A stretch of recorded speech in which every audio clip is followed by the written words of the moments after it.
अध्याय 6 OCD as a family disorder. OCD और परिवार। इस चैप्टर में किताब OCD को केवल उस व्यक्ति की समस्या के रूप में नहीं देखती जिसे OCD है। लेखक बताते हैं कि लंबे समय तक रहने वाला OCD पूरे परिवार के व्यवहार, रिश्तों और रोजमर्रा की जिंदगी को प्रभावित कर सकता है। 1. OCD परिवार को कैसे प्रभावित करता है? OCD वाला व्यक्ति अपने डर और रिचुअल्स में इतना फंस सकता है कि परिवार के दूसरे लोग भी धीरे धीरे उसमें शामिल हो जाते हैं। उदाहरण, तुम जाकर लॉक चेक कर दो, दीवार एक बार और साफ कर दो, मुझे बताओ कि मैंने कुछ गलत नहीं किया, ये जगह मत छुओ। शुरुआत में परिवार ऐसा इसलिए करता है क्योंकि वे व्यक्ति की एंग्जाइटी कम करना चाहते हैं और घर में शांति बनाए रखना चाहते हैं। लेकिन किताब के अनुसार यही चीज धीरे धीरे OCD को मजबूत कर सकती है। 2. Family accommodation. परिवार OCD का हिस्सा बन जाता है।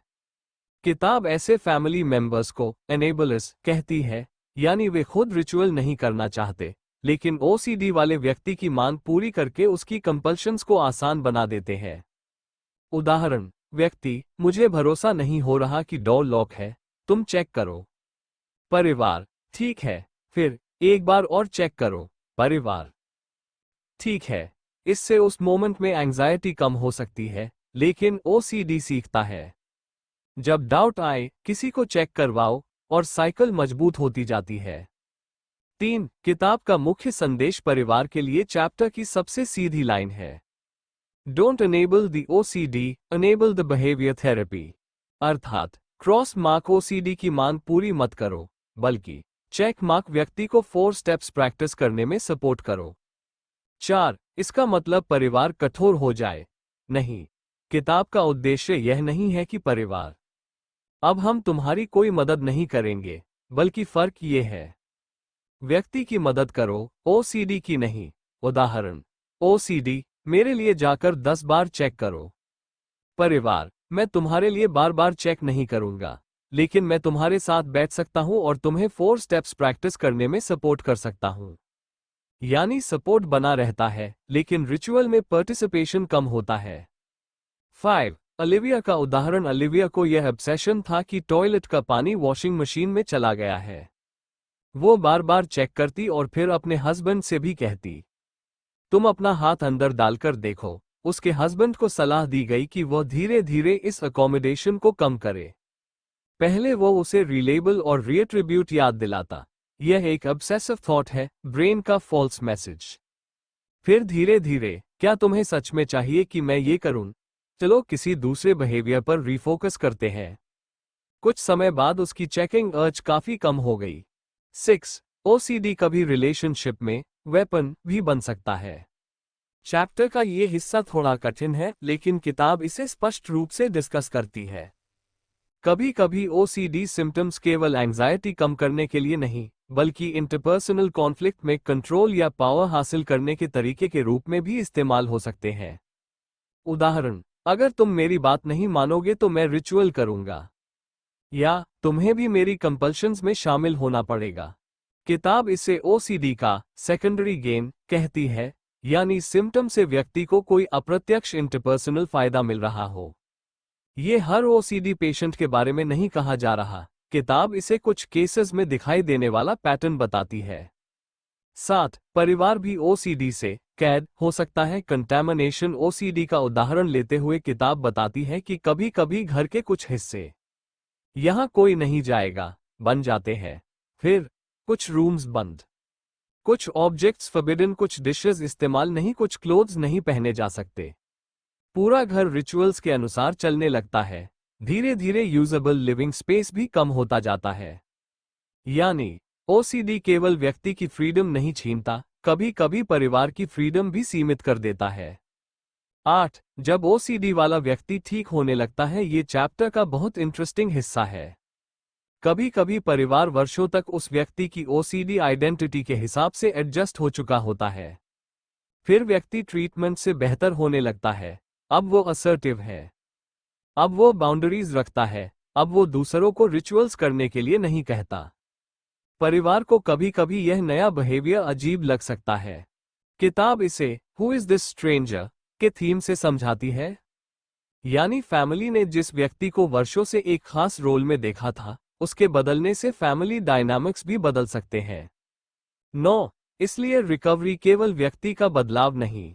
अगर व्यक्ति बदलता है लेकिन फैमिली बिल्कुल उसी पुराने पैटर्न में रहती है, तुम्हारे लिए हम चेक कर देते हैं, तो रिकवरी मुश्किल हो सकती है। इसलिए किताब फैमिली इन्वॉल्वमेंट को महत्वपूर्ण मानती है। व्यक्ति 4 स्टेप्स सीखे, परिवार ओसीडी को रिएनफोर्स करना बंद करे। दोनों मिलकर हेल्थ या पैटर्न बनाएं। 10. बच्चों में ओसीडी। बच्चे का ओसीडी पूरे परिवार की रूटीन बदल सकता है। किताब उदाहरण देती है कि बच्चा रात में बार बार पेरेंट्स को जगा सकता है, अपने पेरेंट्स से स्पेसिफिक रिचुअल्स करवाता है, इंसिस्ट कर सकता है कि वे निश्चित जगह बैठे, निश्चित समय पर निश्चित काम करें। पेरेंट्स अक्सर गिल्ट के कारण बच्चे की हर मांग पूरी कर देते हैं। बेचारा बच्चा परेशान है, लेकिन किताब के अनुसार ऐसा अकोमोडेशन ओसीडी को और मजबूत कर सकता है। 11. अर्थक्वेक वाली बच्ची। एक 11 साल की बच्ची अर्थक्वेक के बाद डरने लगी कि मम्मी और डैडी को कुछ हो जाएगा। उसने रिचुअल्स बनाए, चीजें परफेक्ट ऑर्डर में रखना, बेड टाइम पर एक निश्चित सेंटेंस लिखना, रात में पानी रखना ताकि पेरेंट्स और रैबिट सुरक्षित रहें। उसके पिता साइकियाट्रिस्ट थे, इसलिए उन्होंने जल्दी पहचान लिया कि यह ओसीडी है। ट्रीटमेंट में उसे समझाया गया कि कंपल्शंस को रेजिस्ट करना जरूरी है, वरना वे बढ़ सकते हैं। कुछ महीनों में सिम्टम्स लगभग समाप्त हो गए। यह एग्जाम्पल दिखाता है कि अर्ली रिकॉग्निशन और ट्रीटमेंट कितना महत्वपूर्ण हो सकता है। 12. पेरेंट्स खुद को दोष न दे। किताब कहती है कि पेरेंट्स अक्सर सोचने लगते हैं, हमारी वजह से बच्चे को ओसीडी हुआ, लेकिन किताब के फ्रेमवर्क में ओसीडी के डेवलपमेंट में बायोलॉजिकल, जेनेटिक और एनवायरनमेंटल दोनों फैक्टर्स की भूमिका मानी गई है। किसी एक पेरेंट को दोष देना उचित नहीं है। 13. फैमिली सीक्रेट्स और आइसोलेशन। ओसीडी वाला व्यक्ति अक्सर अपने इंट्रूसिव थॉट्स से शर्मिंदा होता है। उसे लगता है, अगर लोगों को पता चला कि मेरे दिमाग में ऐसे थॉट्स आते हैं तो वे मुझे गलत समझेंगे, इसलिए वो चुप रहता है। किताब के अनुसार यह सीक्रेसी आइसोलेशन को बढ़ा सकती है, लेकिन किसे बताना है और कितना बताना है, यह व्यक्ति की परिस्थितियों पर निर्भर करता है। 14. किसे ओसीडी के बारे में बताना चाहिए। चैप्टर के एग्जाम्पल्स दिखाते हैं कि हर व्यक्ति को अपनी ओसीडी हर किसी को बताने की जरूरत नहीं। बाबर ने वर्कप्लेस में खुलकर बताने के बाद नेगेटिव रिएक्शंस देखे। Bus stop it. इसलिए उसने बाद में अधिक सिलेक्टिव होना सीखा। दूसरी ओर बेंजामिन ने फैमिली और गर्लफ्रेंड से बात की और उन्हें सरप्राइजिंगली एम्पैथिक रिस्पॉन्स मिला। उसके लिए खुलकर बताना राहत देने वाला था। इसलिए किताब का प्रैक्टिकल लेसन, डिस्क्लोजर एक पर्सनल डिसीजन है, सही व्यक्ति और सही परिस्थिति महत्वपूर्ण है। 15. ओसीडी और इमोशनल लाइफ। चैप्टर केवल रिचुअल्स की बात नहीं करता। ओसीडी रिलेशनशिप्स और इमोशंस को भी प्रभावित कर सकता है। माइकल का एग्जाम्पल बहुत महत्वपूर्ण है। वह बताता है कि ओसीडी के कारण वो सोशल सिचुएशंस में अनकंफर्टेबल रहता था और रिलेशनशिप्स में अपनी फीलिंग्स को बंद कर देता था। उसने महसूस किया कि जब वो इमोशंस को सप्रेस करता था तो ओसीडी ज्यादा मजबूत महसूस होता था।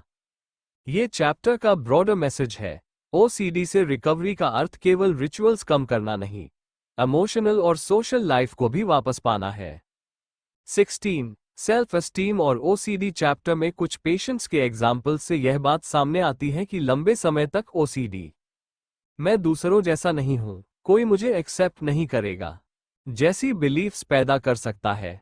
फिर व्यक्ति सोशल सिचुएशंस अवॉइड करता है, अकेला होता है, सेल्फ एस्टीम और कम होती है, ओसीडी और प्रोमिनेंट लगता है। इसलिए रिकवरी में केवल ओसीडी सिम्टम्स ही नहीं, बल्कि कॉन्फिडेंस और सोशल फंक्शनिंग भी महत्वपूर्ण हो सकते हैं। 17. करे की कहानी। करे का चाइल्डहुड बहुत रिजिड एनवायरनमेंट में बीता। उसके पिता परफेक्शन, क्लेनलीनेस और चेकिंग पर बहुत जोर देते थे। करे ने बचपन में इन बिहेवियर्स को बहुत क्लोजली देखा और कुछ पैटर्न्स उसके जीवन में भी आ गए। बाद में परफेक्शनिज्म, होर्डिंग और ईटिंग रिलेटेड प्रॉब्लम्स तक विकसित हुए। किताब इससे ये दिखाती है कि फैमिली एनवायरनमेंट किसी व्यक्ति के सिम्टम्स और बिलीफ्स को प्रभावित कर सकता है। लेकिन फिर से किताब जेनेटिक्स और बायोलॉजी को भी महत्वपूर्ण मानती है। 18. शेयर्ड सिकनेस चैप्टर के इस हिस्से में किताब दिखाती है कि कभी कभी फैमिली इतनी डीपली अकोमोडेशन में चली जाती है कि पूरा हाउसहोल्ड डिसफंक्शनल पैटर्न में फंस जाता है। उदाहरण, ओसीडी वाला व्यक्ति रिचुअल मांगता है, फैमिली रिचुअल में शामिल होती है। ओसीडी थोड़ी देर शांत, अगली बार और ज्यादा अकोमोडेशन। पूरी फैमिली उसी पैटर्न में जीने लगती है। इसीलिए किताब इसे लगभग शेयर्ड सिकनेस की तरह डिस्क्राइब करती है। 19. ट्रीटमेंट में फैमिली की भूमिका किताब के अनुसार फैमिली को ओसीडी समझना चाहिए, सिम्टम्स को अनेबल करने से बचना चाहिए। व्यक्ति को 4 स्टेप्स प्रैक्टिस करने के लिए एनकरेज करना चाहिए और अपनी जिंदगी भी ओसीडी के रूल्स के हवाले नहीं करनी चाहिए। लेकिन ये सब आइडियली प्रोफेशनल गाइडेंस के साथ किया जा सकता है, खासकर जब फैमिली कॉन्फ्लिक्ट बहुत ज्यादा हो। 20. चैप्टर का सबसे गहरा पॉइंट किताब अंत में एक महत्वपूर्ण आइडिया देती है। अगर व्यक्ति समझता है ओसीडी केवल मेरे ब्रेन में हो रहा है, तो यह इनकम्प्लीट पिक्चर हो सकती है, क्योंकि अब उसे ये भी देखना है ओसीडी मेरे रिलेशनशिप्स को कैसे प्रभावित कर रहा है। मैं दूसरों से क्या करवाता हूं, दूसरे लोग मेरे ओसीडी को कैसे रीइंफोर्स करते हैं। क्या मैं ओसीडी को किसी रिलेशनशिप कॉन्फ्लिक्ट में इस्तेमाल कर रहा हूं? क्या मेरा फैमिली सिस्टम अनजाने में ओसीडी को मजबूत कर रहा है? यही चैप्टर 6 का ब्रॉडर रिएट्रिब्यूट है, सिम्टम्स के इंटरपर्सनल रोल को भी पहचानना। चैप्टर 6 की मुख्य सीख 1. ओसीडी केवल इंडिविजुअल प्रॉब्लम नहीं रह सकता, उसका असर पूरे परिवार पर पड़ सकता है। 2. फैमिली द्वारा बार बार रीएश्योरेंस या रिचुअल्स करना ओसीडी को मजबूत कर सकता है। 3. परिवार का लक्ष्य ओसीडी को सैटिस्फाई करना नहीं, रिकवरी को सपोर्ट करना होना चाहिए।